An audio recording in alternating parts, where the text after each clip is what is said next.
Sa video na ito ay pag-uusapan po natin ang true movements sa market na hindi lang basta price swings, kundi yung mga galaw na ginagamit ng mga whales at institutions para i-position ang kanilang assets.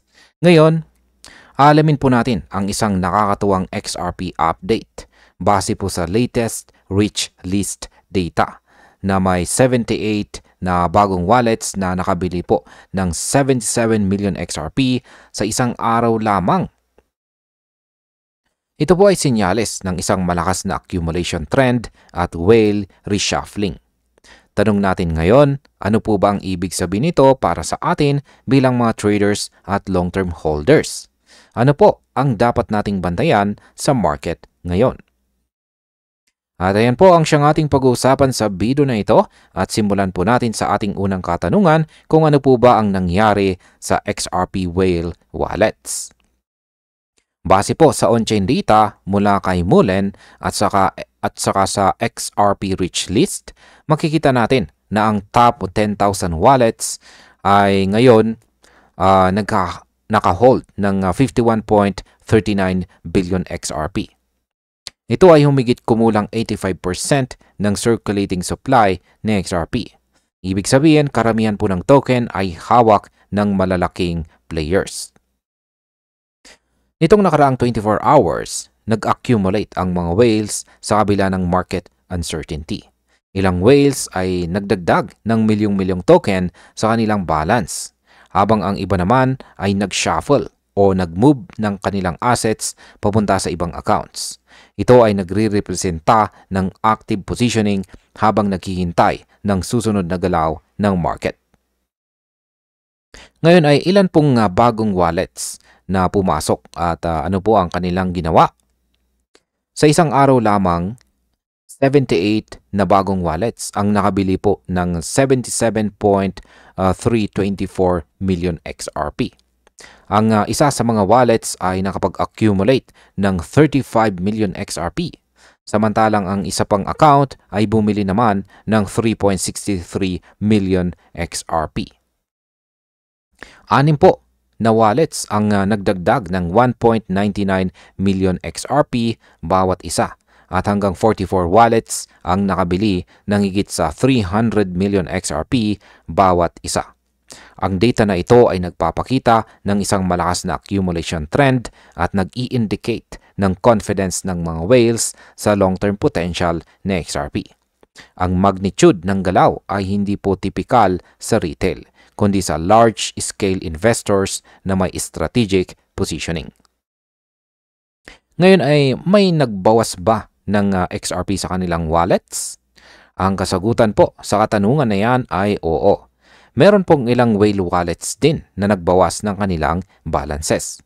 Halimbawa, ang isang wallet na pagmamay-ari ng exchange na Bithumb ay nag-move out ng 2.819 million XRP na nagdala ng balance nito sa 1.785 million XRP.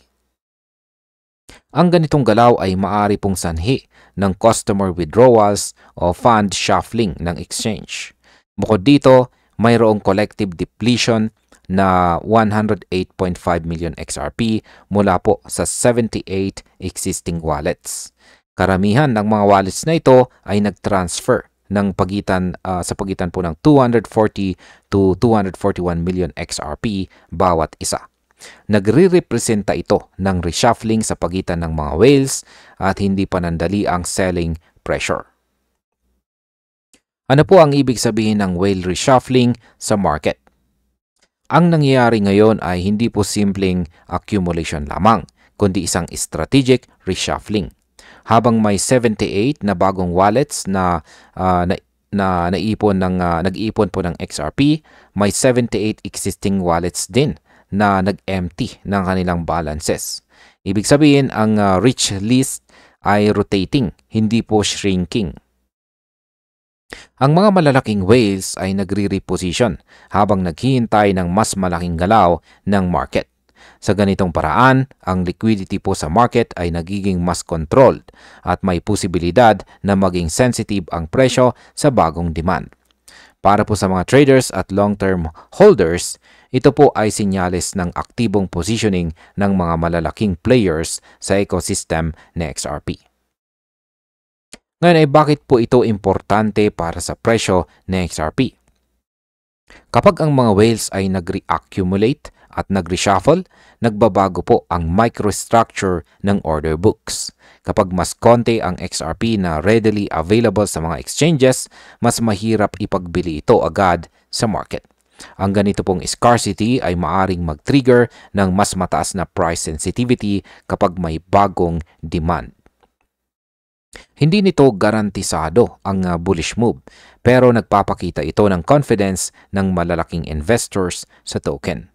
Ang mga short-term fluctuations ay maaari pong mangyari, pero sa medium hanggang long-term, ang strategic accumulation ay posibleng magbigay ng solid foundation para sa susunod na price rally ni XRP.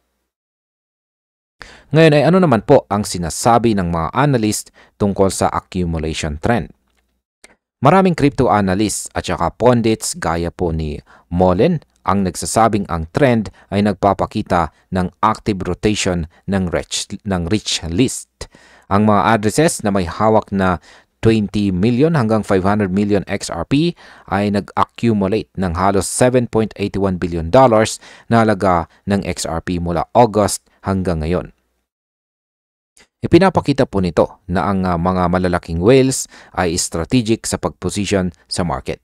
Hindi po basta-basta nagbabayad ng presyo ng panic moves. Sa kabila ng pagbaba ng market price ng XRP sa ilalim ng $2, may ongoing confidence at accumulation. Ito po ay magandang sinyales para sa mga long-term holders at traders na gustong sundan ang whale activity. Ngayon ay ano po ba ang dapat nating bantayan para sa mga susunod na araw? Ang dapat po nating bantayan ay ang movement ng XRP wallets at ang rotation ng rich list. Kung patuloy po ang accumulation ng mga bagong wallets at sabay may strategic reshuffling sa mga existing wallets, posibleng magresulta po ito sa isang bullish pressure sa market. Gayun din, tignan ang liquidity sa mga exchanges. Kapag bumaba po ito ng mas malalim, mas magiging sensitive ang presyo sa mga malalaking buy orders. Para po sa mga traders at holders, ang whale rotation ay isang clue or palatandaan para planuhin po natin ang ating entry o exit strategy. Dito po natin makikita ang aktual na galaw ng market habang naghihintay po tayo ng next major move ng XRP. At bilang panghuli ay ano naman ang aking masasabi tungkol dito? Ang bagong rich list update ay nagpapakita po ng dynamic movement ng mga whales sa ecosystem ng XRP. Hindi lamang po basta accumulation, kundi reshuffling na may strategic intent. Ang trend na ito ay nagbibigay po ng insight sa confidence ng malalaking holders sa long-term potential ng XRP.